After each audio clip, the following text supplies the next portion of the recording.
dans l'organisation de ce tronc commun.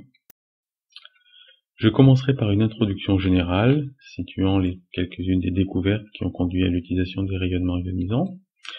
Puis nous verrons des enseignements introductifs, dans lesquels je ferai deux parties, une première partie sur les bases physiques et une deuxième partie sur des notions pratiques. Je passerai ensuite aux effets biologiques des rayonnements ionisants, puis je décrirai le système de radioprotection. Enfin, nous parlerons des expositions médicales. La découverte fondamentale concernant les rayonnements ionisants a été faite en 1895 par Wilhelm Röntgen, physicien allemand. Il découvre en effet les rayons X et, par la même occasion, il invente la radiologie. Cela concerne principalement les couches K, L, M et N des atomes.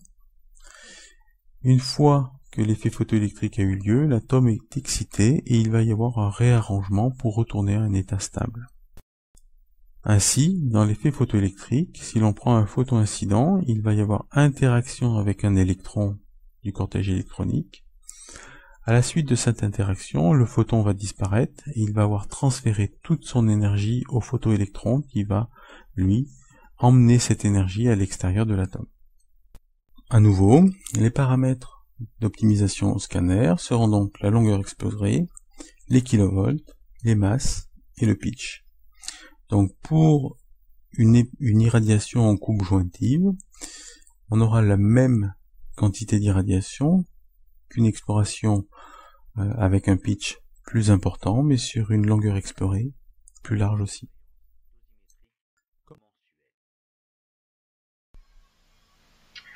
Une source de rayonnement artificiel, le tube à rayon X.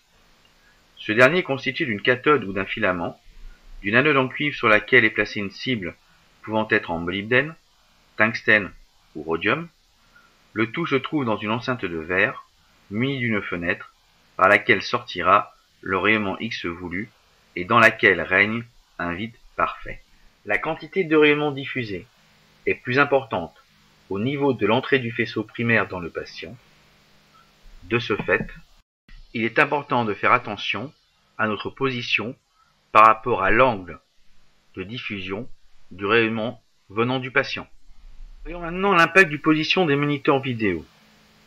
La protection du cristallin est maximale chez l'opérateur quand il existe une protection oculaire de type lunettes plombées, masque ou écran, mais également lorsque les moniteurs vidéo sont placés de telle sorte que l'opérateur est obligé de tourner la tête du côté opposé à la direction du faisceau primaire et du rayonnement diffusé venant du malade. Ceci vous est présenté sur la vidéo suivante.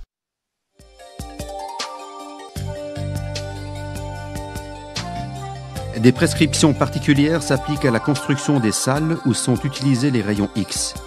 Les secteurs correspondants sont désignés comme zones contrôlées et indiqués comme tels à l'aide du signal de danger de radiation. Une autorisation d'utilisation de l'OFSP est obligatoire pour toute installation radiologique. Dans les zones contrôlées, on doit porter un tablier plombé qui assure une protection efficace contre les rayons X. Il faut disposer d'un nombre suffisant de tabliers et ceux-ci doivent correspondre aux normes. Rappelez-vous que ces tabliers ne remplissent leur fonction que lorsqu'ils sont portés et entreposés correctement.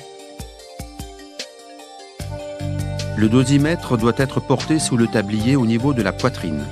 Les femmes enceintes le porteront au niveau de l'abdomen. Il faut prendre garde que les protections utilisées pour le patient, telles que le demi-tablier, n'offrent pas une protection suffisante et ne sont pas appropriées pour le personnel des salles d'opération. Attention, les modèles de tabliers qui ont une ouverture dans le dos ne protègent pas la personne lorsque la radiation vient de l'arrière. Récapitulons.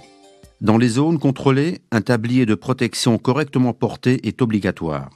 Le dosimètre sera fixé sous le tablier de protection au niveau de la poitrine.